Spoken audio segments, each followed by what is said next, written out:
امریکی صدر Joe Biden کا خفیہ دورہ یوکرین، منفرد اور بہادرانہ دورہ خفیہ کیسے رکھا گیا؟ چھوٹے جہاز کا استعمال۔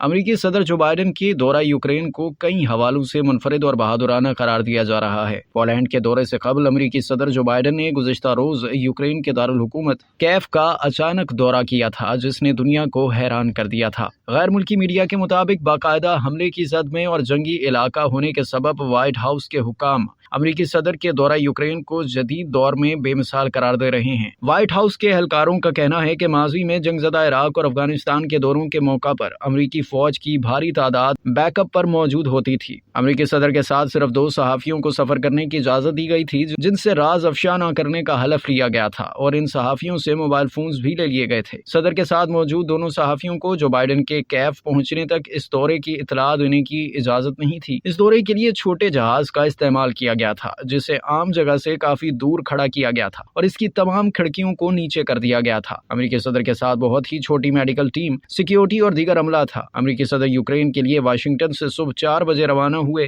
جس کے بعد انہوں نے پولینڈ سے 10 گھنٹے ٹرین میں بھی سفر کیا۔ امریکی صدر جو بائیڈن نے یوکرین میں 5 گھنٹے قیام کیا۔ امریکہ کے قومی سلامتی امور کے مشیر جیک سولیوان کے مطابق صدر بائیڈن کی روانگی سے چند گھنٹے قبل روس کو اس سفر سے متعلق اطلاع دی گئی تھی۔ جیک سولیوان نے کہا کہ میں اس بات میں نہیں جاؤں گا کہ روس نے کیا جواب دیا اور ہمارے پیغامات کی نوعیت کیا تھی، لیکن میں تصدیق کر سکتا ہوں کہ ہم نے انہیں نوٹس کر دیا تھا۔ اب تک کے لیے اتنا ہی۔ مزید جاننے کے لیے سبسکرائب کیجیے ڈیلی جنگ یوٹیوب چینل اور لائک کیجیے ڈیلی جنگ فیس بک پیج۔